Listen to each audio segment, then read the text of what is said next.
Hey guys, today I am back with second snap from my BTR book. Today we will cover types of mosquitoes.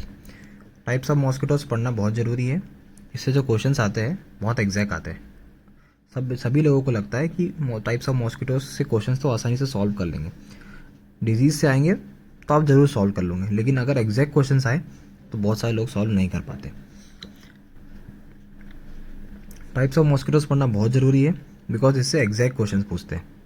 Types of disease जो ये mosquitoes कराते हैं वो तो हम सभी जानते हैं, लेकिन जब क्वेश्चंस एग्स पे आते हैं, लार्वा पे आते हैं कि किसके एग्स सिंगल होते हैं, किसके एग्स क्लस्टर में होते हैं, किसके लार्वा पैरेलल रहते हैं, किसके लार्वा पैरेलल नहीं रहते, किसके लार्वा सरफेस पे रहते हैं, किसके लार्वा डीप डाउन रहते हैं, किसके लार्वा में साइफन ट्यूब होती है, किसके लार्वा में साइफन ट्यूब नहीं होती है. जब ऐसे क्वेश्चंस आते हैं तो आप लोग या हम लोग कन्फ्यूज़ हो जाते हैं. इसीलिए आज मैं इस टॉपिक को कवर कर रहा हूँ ताकि एक एक छोटी छोटी स्टोरी हम सभी मॉस्किटो पे ऐसी सुने और ऐसे याद हो जाए हमें कि इसके बाद हमें वापस इस पेज को खोलने की ज़रूरत ना पड़े. So without wasting much of A time let's begin. तो सबसे पहले एनोफिलिस की स्टोरी सुनते हैं. एनोफिलिस की स्टोरी कुछ ऐसी है. एनोफिलिस एक सोफिस्टिकेटेड मच्छर है. अच्छे तरीके से रहना पसंद करता है. मॉर्निंग और इवनिंग में ही बाहर निकलता है.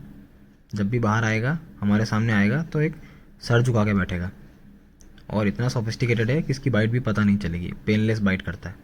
रात में बाइट नहीं करता है, रात में अपने घर चले जाता है. घर को भी एकदम साफ रखता है. सोफिस्टिकेटेड आदमी है, क्लीन वाटर में रहता है.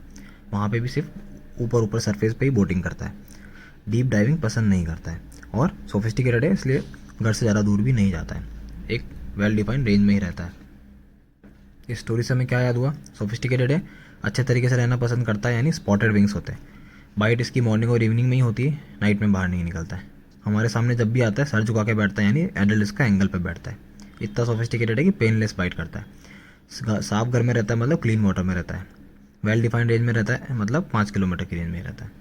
एक्स इसके ऊपर सरफेस पे रहना पसंद करता है. बोटिंग करता है, मतलब एक्स इसके बोट शेप होते हैं.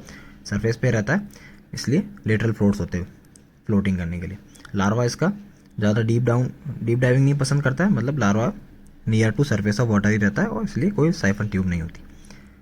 और ऊपर फ्लोटिंग करता है, उससे याद रख सकते हो लार्वा इसका पैरेलल होता है. डिजीज सबको पता है, मलेरिया करवाता है. एडीज की स्टोरी कुछ ऐसी है. एडीज को आपको याद रखना है कि शेमलेस टाइगर है. शेमलेस टाइगर है मतलब एक तो हमारे ही घर में रहेगा,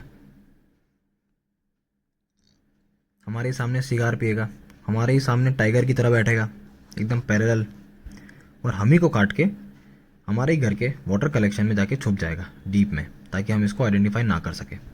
इससे क्या याद हुआ? शेमलेस टाइगर से एक तो टाइगर की तरह हमारे सामने आके बैठता है, यानी पैरेलल बैठता है.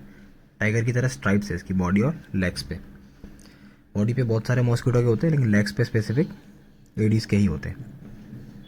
हमारे सामने सिगार पीता है, मतलब एक्स इसके सिगार शेप होते हैं. हमको ही काट के हमारे ही घर के आर्टिफिशियल वाटर कलेक्शन में जाके छुप जाता है, मतलब कि हमारे आर्टिफिशियल वाटर कलेक्शन में रहता है और हमारे घर के मतलब 100 मीटर की रेंज में ही रहता है. शॉर्टेज रेंज है और वहाँ जाके डीप में छुप जाता है, मतलब लार्वा इसके बॉटम फीडर होते हैं, तो इसलिए साइफन ट्यूब चाहिए. डिजीज सभी को याद रहती है, डेंगू चिकनगुनिया, ये दोनों तो सबको याद रहती है. 3 और याद रखो, येलो फीवर, जिका डिजीज और रेड वैली फीवर.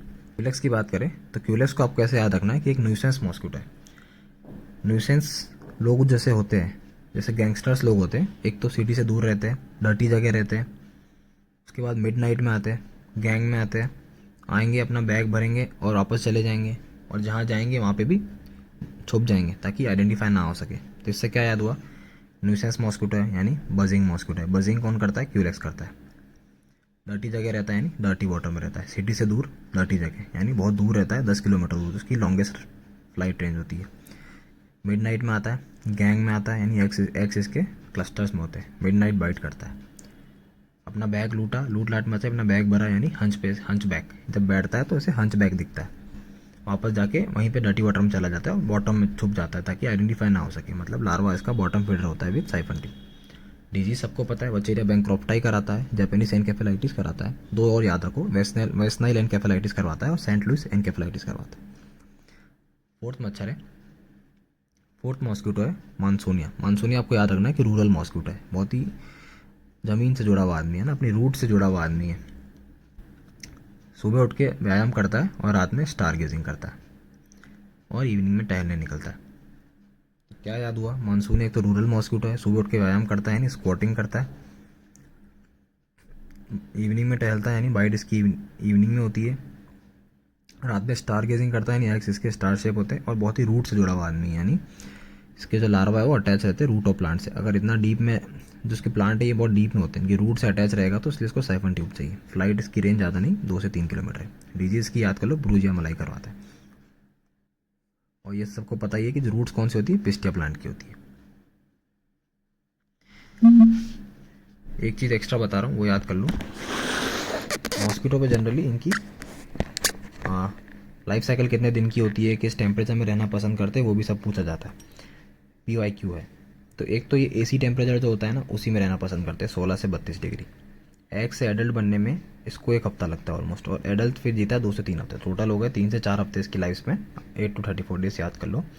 और एडीज एजिप्टी इंडेक्स सबको पता ही है कि लेस देन 1% रखनी होती है to achieve zero risk of spread of yellow fever.